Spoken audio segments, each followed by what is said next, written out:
विचार अमर असतात आणि ते पिढ्यानपिढ्या प्रेरणा देत राहतात. शिक्षण महर्षी स्वर्गीय कैलासवासी विष्णुपंत तात्यासाहेब कोठे यांच्या 89व्या जयंतीनिमित्त विद्यार्थ्यांच्या शैक्षणिक गरजा लक्षात घेऊन सामाजिक उपक्रमाचे आयोजन करण्यात आले आहे. मनपा मुलांची मराठी केंद्र शाळा कॅम्प सोलापूर येथे वही वाटप कार्यक्रम सोमवार दिनांक 10 ऑगस्ट 2026 रोजी सकाळी 11 वाजता मूकबधीर निवासी शाळा कुरुल रोड मोहोळ येथे ड्रेस वह्या आणि खाऊ वाटप कार्यक्रम सोमवार दिनांक 10 ऑगस्ट 2026 रोजी सायंकाळी 6 वाजता. आयोजक डॉक्टर सूर्यप्रकाश Rajesh Kothe MBBS MDDM gastroenterology consultant gastroenterology आणि GI इंडोस्कॉपी विचारांची जपणूक आणि विद्यार्थ्यांच्या भवितव्याची घडण.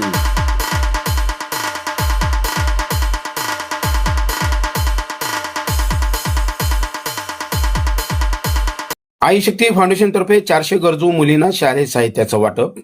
आई शक्ती फाउंडेशन तर्फे तब्बल 400 गरजू विद्यार्थिनींना शालेय साहित्याचं वाटप शनिवारी कार्यक्रमाचा प्रारंभ झाला. या प्रसंगी व्यासपीठावर श्री छत्रपती शिवाजी महाराज सर्वोच्च रुग्णालयाचे अधिष्ठाता डॉक्टर ऋत्विक जयकर, पोलीस उपायुक्त परिमंडळ Pritam Yavalkar, doctor Ambika Yavalkar, Aniket Karshetti, Solapur garment manufacturing असोसिएशनचे संचालक अमित जैन, आई शक्ती फाउंडेशनचे संस्थापक मोहन डांगरे, आई शक्ती फाउंडेशनच्या अध्यक्षा सृष्टी डांगरे, शाळा संस्थेच्या सचिवा कीर्ती लक्ष्मी आत्रे, मुख्याध्यापक जिलानी पटेल, पर्यवेक्षक भीमराव माने उपस्थित होते.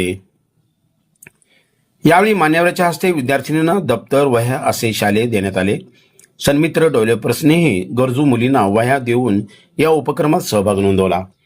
पोलीस उपायुक्त प्रीतम यावलकर म्हणाले, त्यांच्यासारखं आपण नक्कीच बनू शकणार. मोहनजी डांगरे आणि सृष्टी यांनी जो काही उपक्रम 10 वर्षांपासून राबवलेला आहे त्या उपक्रमामुळे खूप लोकांच्या आयुष्यामध्ये खरंच खूप मोठा बदल झालेला आहे. त्यांनी मला काही उदाहरणं सांगितले.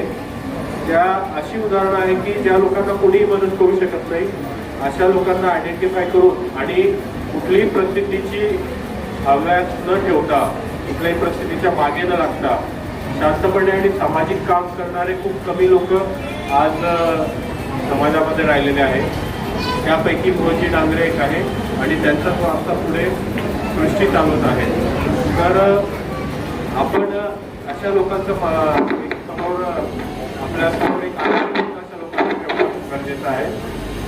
आपण सुद्धा आपल्या दैनंदिन आयुष्यामध्ये आपल्याला ज्या काही आपल्याला समस्या येत असतील किंवा आपल्याला जे काही अडचणी असतील त्या जर आपण अशा प्रकारचे जे समाजात काम करणारे चांगले व्यक्तिमत्व आहेत त्यांच्यासमोर जर मांडल्या तर नक्कीच समाजामध्ये इतर लोकांच्या मदतीने ते आपल्या समस्या सॉल्व्ह करू शकतील.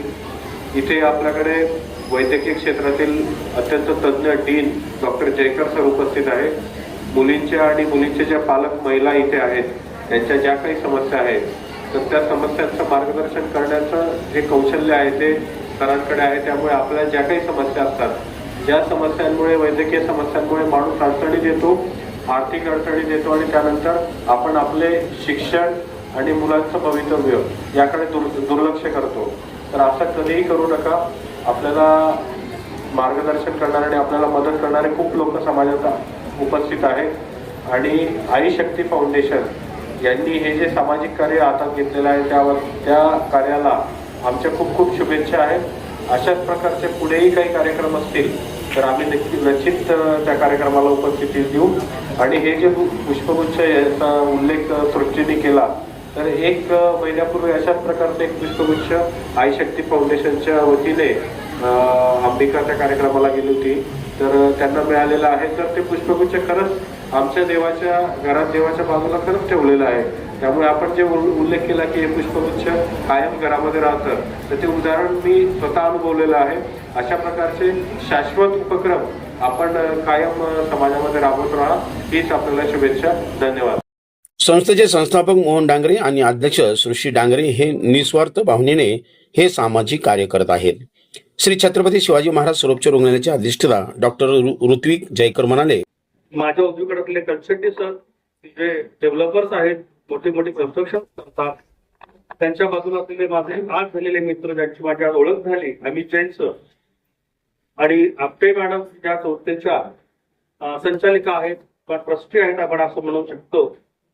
खरोखर आज भाग्याचा दिवस आहे. या ठिकाणी सोनामाता हायस्कूल याला मी गेल्या 45 वर्षापासून होतो. मी राहायला मोदीमध्ये होतो. मला कोणाला माहिती नसेल, सामान्य घरामध्ये 10x10 फुटाच्या घरामध्ये मला जन्म झाला. हा समोरचा रोड जो आहे तिथून मी शाळेला जायचो, सिद्धेश्वर शाळेला यायचो मी ह्याच रोडने. त्यामुळे या संपूर्ण परिसराचा आणि माझा थोडा आयुष्यभराचा आहे. जेव्हा जेव्हा या स्कूल समोरून जायचो तेव्हा तेव्हा टाळ मृदुंगाचे स्वर मला ऐकायला यायचे आणि सुसंस्कारित भक्ती गीतं, श्रवण गीताने श्लोक इथे चालत असायचे दिवस रात्र. त्याचा मी स्वतः प्रामाणिक प्रत्यक्षदर्शी मी साक्षीदार आहे. मला खूप इच्छा असायची जाऊन बघावं काय चालू आहे, कारण मला पण थोडंफार गाण्यामध्ये याच्यामध्ये इंटरेस्ट आहे सुरुवातीपासून. पण ती मुलींची शाळा हा बोर्ड बघून मी पाठीमागे त्याची मला I am not allowed to go inside this campus. पण भाग्याचा क्षण बघा किंवा योगायोग बघा, ज्या शाळेने मला आज इथे एक प्रमुख पाहुणे म्हणून त्यांच्या प्रोग्रामला बोलवलं ते मी माझं भाग्य समजतो. आई प्रतिष्ठानबद्दल काही सांगायची गरज नाहीये. त्यांच्या गोदूताई परोळीकरांच्या ज्या संस्थेमध्ये त्यांनी जे कॉम्प्युटर सेंटर उभारलं आणि योगाचे क्लासेस सुरू केले आणि रोजगार निर्मितीला त्यांनी प्रारंभ केला, त्या फंक्शनला चंद्रकांत दादा आले होते. खूप छान मोठा प्रोग्राम झाला होता आणि लोकांचा त्याला खूप चांगला प्रतिसाद आणि उत्स्फूर्त प्रतिसाद मी स्वतः पाहिलेला आहे. आणि आमच्या ऑफकोर्स ART सेंटरला कृतीताई कायम येतात, दिवाळीमध्ये फराळ देतात आणि शेकडो काय हजारो स्त्रियांना एचआयव्ही पीडित स्त्रियांना त्या साड्या वाटप करतात. त्या फंक्शनला मी जात असतो आणि त्यांचे इतरही अनेक प्रोग्राम अटेंड करण्याचं मला सौभाग्य प्राप्त होतं. आणि खरोखर लोकांप्रती खूप चांगलं प्रेरित असलेली लोकाभिमुख कामं आणि अनेक प्रोग्राम आणि अनेक ऍक्टिव्हिटी चांगल्या घेऊन ते येत आहेत आणि त्यांच्या पाठीमागे त्यांचा वैयक्तिक कोणताही हेतू नाहीये हे मी तुम्हाला सगळ्यांना ठामपणे सांगू इच्छितो. यावेळी डॉक्टर अंबिका यावलकर, अमित जैन, अनिकेत कलशेट्टी, आई शक्ती फाउंडेशनच्या अध्यक्षा सृष्टी डांगरे यांनी मनोगत व्यक्त केले. या प्रसंगी आई शक्ती फाउंडेशनच्या उज्ज्वला शिरूर, तेजश्री लक्षेट्टी, लत्ता गुंडला, संध्या बिद्री, वासंती वाडी, लक्ष्मी कुर्लेकर, प्रीती कुर्लेकर, तेजस्विनी मरीगुड्डी आदी उपस्थित होते. शिक्षिका सुजाता मायाचारी यांनी परिचय करून दिला. आई शक्ती फाउंडेशनच्या अध्यक्षा सृष्टी डांगरे यांनी प्रास्ताविक केले. शिक्षिका राजश्री भोसगे यांनी सूत्रसंचालन तर शिक्षिका मीरा सुतार यांनी आभार प्रदर्शन केले.